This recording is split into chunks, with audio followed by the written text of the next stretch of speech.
세종이 87세까지 부려먹은 명재상 황희. 전하, 이제 이 늙은 신하를 놓아주소서. 경이 없으면 나라가 돌아가지 않습니다. 1449년 10월 창덕궁 편전의 노인 한 명이 떨리는 무릎을 꿇었습니다. 그의 나이 87세, 사람으로 치면 이미 천수를 다한 나이였지요. 늙은 손은 떨렸고 허리는 더는 펼 수 없었습니다. 하지만 임금은 그를 보내주지 않았습니다. 아니, 보낼 수 없었습니다. 세종도 알고 있었습니다. 자신이 병들어 누워 있다는 것을, 저 노신하도 이미 죽음이 가까이 왔다는 것을. 그런데도 세종은 그를 보낼 수 없었습니다. 이 사람은 황희, 조선 역사상 가장 오래 영의정 자리에 있었던 사람입니다. 영의정 18년, 좌의정 5년, 우의정 1년, 무려 24년을 정승으로 나라를 이끌었습니다. 하지만 그 긴 시간은 영광만이 아니었습니다. 왕조의 교체, 세자 책봉 반대, 그리고 수십 번의 사직 청원. 황희는 왜 세종의 세자 책봉을 반대했을까요? 세종은 왜 자신을 배신한 사람을 87세까지 곁에 두었을까요? 그리고 황희는 왜 그토록 떠나고 싶어 했을까요? 오늘 우리는 그 놀라운 이야기를 함께 따라가 보겠습니다. 1부, 왕조의 교체와 원칙의 충돌. 황희가 처음 선택의 기로에 선 것은 1392년 29세 때였습니다. 그해 7월 고려가 멸망했습니다. 500년 왕조가 무너지는 순간이었지요. 이성계가 새 왕조를 열었지만 모든 신하가 환영한 것은 아니었습니다. 황희는 고민했습니다. 14세부터 고려 조정에서 일했던 그였습니다. 고려의 녹을 먹으며 자란 그였습니다. 새 왕조를 섬긴다는 것은 어떤 의미에서 고려에 대한 배신이었습니다. 하지만 현실은 냉정했습니다. 고려는 이미 돌이킬 수 없었고 새 시대가 시작되었습니다. 황희는 결국 조선에 출사했습니다. 완전히 새 왕조를 거부하지도 열렬히 환영하지도 않았습니다. 그저 살아남기 위해 선택했을 뿐이었습니다. 세월이 흘러 1418년, 황희는 또 다른 선택의 순간을 맞이합니다. 이번에는 충녕대군, 훗날의 세종과 관련된 일이었습니다. 1418년 봄이었습니다. 태종은 세자 양녕대군을 폐위하기로 마음먹었습니다. 양녕대군의 잇따른 사고 때문이었지요. 하지만 문제가 있었습니다. 양녕대군은 적장자였습니다. 첫째 아들을 폐위하고 셋째 아들을 세운다는 것. 이것은 왕위 계승의 원칙을 무너뜨리는 일이었습니다. 태종은 조정의 중신들을 불렀습니다. 세자를 바꾸려 하는데 경들의 뜻은 어떠한가? 대부분의 신하가 침묵했습니다. 태종의 뜻을 아는 그들은 말하지 않았습니다. 하지만 황희는 달랐습니다. 전하, 세자는 가볍게 바꿀 수 없는 것입니다. 황희의 목소리가 전각에 울렸습니다. 양녕대군은 적장자이옵니다. 적장자를 패한다면 후일 또다시 그런 일이 벌어질 수 있습니다. 태종의 얼굴이 굳어졌습니다. 하지만 황희는 물러서지 않았습니다. 충녕대군이 아무리 현명하시다 해도 적장자를 패하는 것은 옳지 않습니다. 그 순간 전각의 공기가 얼어붙었습니다. 결국 태종의 뜻대로 충녕대군이 세자가 되었습니다. 훗날의 세종입니다. 하지만 태종은 황희의 말을 잊지 않았습니다. 세자 교체를 마친 후 태종은 말했습니다. 황희에게 죄가 있다. 그렇게 황희는 교화로 유배되었습니다. 하지만 한양과 가깝다는 이유로 다시 남원으로 옮겨졌습니다. 56세의 황희는 늙은 어머니와 처자식을 데리고 남원으로 내려갔습니다. 유배지에서 황희는 생각했습니다. 내가 잘못한 것인가? 아니다. 나는 옳은 말을 했을 뿐이다. 하지만 이것이 대가인가? 남원에서의 4년은 길었습니다. 황희는 그곳에서 광통루, 훗날의 광안루를 지었습니다. 유배객이 누각을 짓다니 아이러니했습니다. 하지만 황희는 알고 있었습니다. 자신이 언젠가는 돌아갈 것이라는 것을. 그리고 1422년 드디어 그날이 왔습니다. 세종이 즉위한 지 4년째 되는 해였습니다. 2부 세종의 선택. 황희를 다시 불러들이시오. 상황 태종이 세종에게 말했습니다. 세종은 놀랐습니다.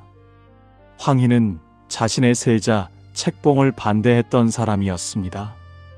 어떻게 보면 자신의 적이었습니다. 하지만 태종은 말을 이었습니다. 그 사람은 능력이 있어. 비록 고집이 세지만 나라를 생각하는 마음만은 진실하오. 세종은 고민했습니다. 자신을 반대했던 사람을 다시 쓴다는 것. 쉬운 결정이 아니었습니다. 하지만 세종은 결심했습니다. 그가 나를 반대한 이유는 명확했다. 왕조의 원칙을 지키기 위해서였다. 그렇다면 그 사람의 능력을 써야 하지 않겠는가? 1422년 3월, 황희는 4년 만에 한양으로 돌아왔습니다. 60세가 된 그의 머리와 수염은 희끗희끗했습니다. 세종이 황희를 만났을 때 황희는 깊이 절했습니다. 신황희, 전하의 은혜에 감사드리옵니다. 세종은 조용히 말했습니다. 경이 옳은 말을 했다고 생각하오. 비록 내게는 아픈 말이었지만 황희는 고개를 들 수 없었습니다. 다만 이제는 나를 도와주시오. 경의 그 곧은 마음으로. 그렇게 황희는 다시 조정으로 돌아왔습니다. 하지만 세종은 바로 황희를 높은 자리에 앉히지 않았습니다. 먼저 시험해 보기로 했습니다. 1423년 강원도에 큰 기근이 들었습니다. 백성들이 굶주려 죽어가고 있었습니다. 세종은 황희를 불렀습니다. 경이 강원도 관찰사로 가시오. 백성들을 구하시오. 61세의 황희는 강원도로 향했습니다. 도착한 강원도는 지옥이었습니다. 곡식은 바닥났고 사람들은 나무 껍질을 먹고 있었습니다. 황희는 즉시 움직였습니다. 먼저 각 고을의 수령들을 조사했습니다. 놀라운 사실이 드러났습니다. 일부 수령들이 환곡을 불법으로 거두고 있었던 것입니다. 백성들이 굶주리는데 관리들은 착복하고 있었습니다. 황희는 단호했습니다. 즉시 파직하고 처벌하라. 그리고 황희는 정확한 숫자를 파악했습니다. 강원도의 호수와 인구수, 유민의 수와 황폐해진 토지, 필요한 곡식의 양까지. 황희는 세종에게 장계를 올렸습니다. 강원도에는 지금 이만큼의 곡식이 필요합니다. 그리고 곡물을 줄여주소서.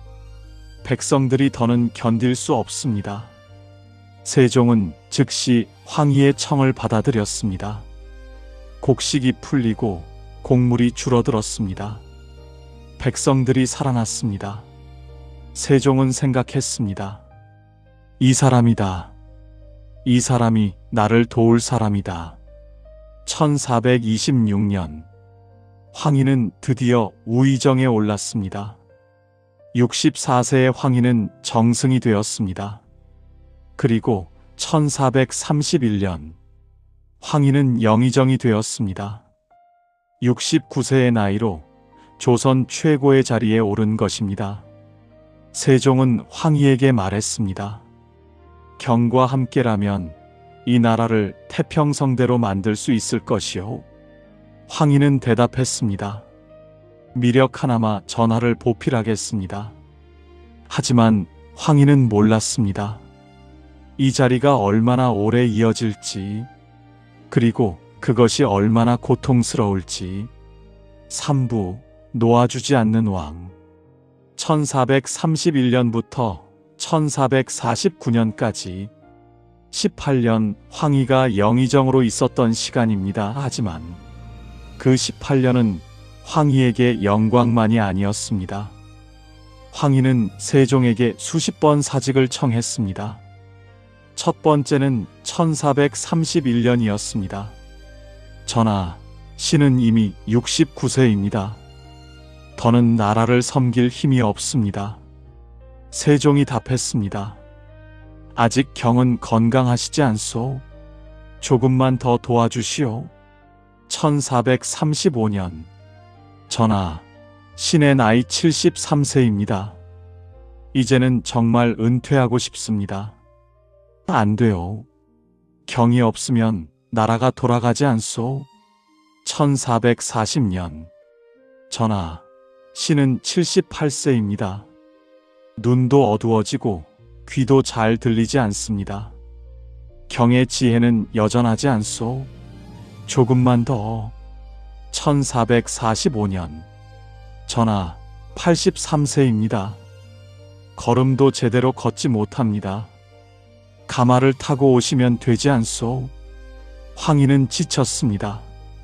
매번 사직서를 올렸지만 세종은 받아주지 않았습니다. 아니, 받아줄 수 없었습니다.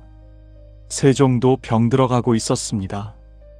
밤낮으로 나라를 돌보던 세종은 안질과 소갈병으로 고생했습니다. 세종은 알고 있었습니다. 황희 없이는 이 나라를 다스릴 수 없다는 것을. 황희도 알고 있었습니다. 세종이 자신을 필요로 한다는 것을. 하지만 그것이 고통이었습니다. 떠나고 싶은데 떠날 수 없는 고통. 황희와 세종은 서로를 꼭 붙들고 있었습니다.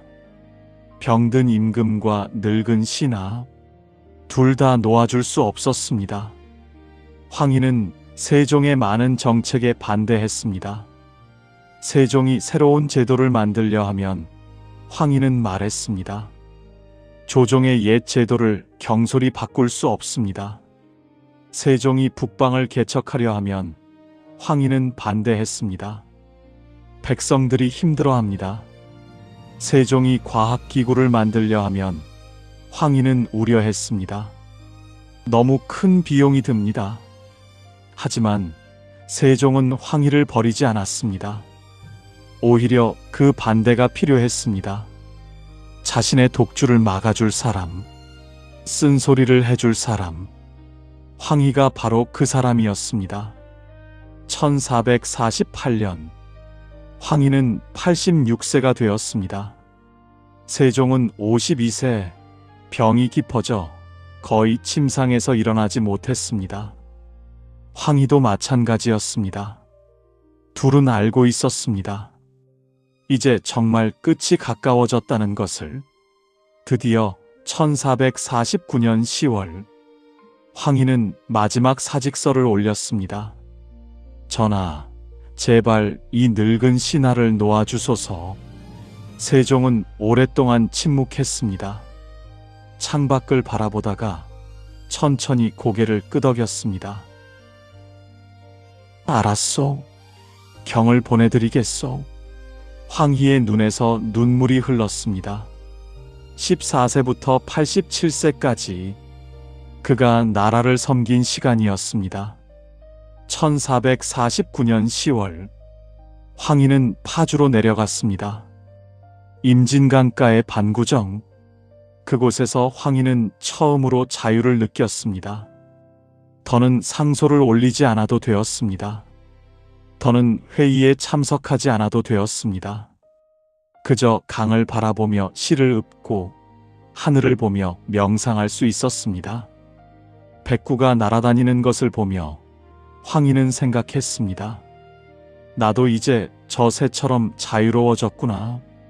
하지만 그 자유는 오래가지 않았습니다. 1450년 2월, 황희가 은퇴한 지 불과 4개월 만이었습니다. 세종이 세상을 떠났다는 소식이 들려왔습니다. 황희는 통곡했습니다. 자신을 87세까지 부려먹었던 그 임금, 하지만 또한 자신을 가장 믿어주었던 그 임금, 세종은 갔지만 황희는 남았습니다. 1452년 3월, 황희는 90세를 일기로 세상을 떠났습니다. 세종이 떠난 지 2년 후였습니다. 황희가 죽자 조정은 그를 세종묘에 배양했습니다. 세종 곁에 영원히 머물게 한 것입니다. 87세까지 일했던 재상, 세자 책봉을 반대하고도 가장 신임받았던 신하, 수십 번 떠나려 했지만 끝까지 남았던 사람. 오늘날 우리는 황희를 청백리라고 부릅니다. 하지만 그의 진짜 이야기는 다릅니다. 황희는 완벽한 사람이 아니었습니다. 때로는 틀렸고 때로는 고집이 셌습니다. 하지만 그는 끝까지 자신의 신념을 지켰습니다. 그리고 세종은 그런 황희를 87세까지 곁에 두었습니다. 어쩌면 그것이 진짜 위대함일지도 모릅니다. 완벽하지 않아도 서로를 필요로 하는 것, 때로는 반대하면서도 끝까지 함께하는 것. 세종과 황희, 두 사람은 그렇게 조선의 황금기를 만들었습니다.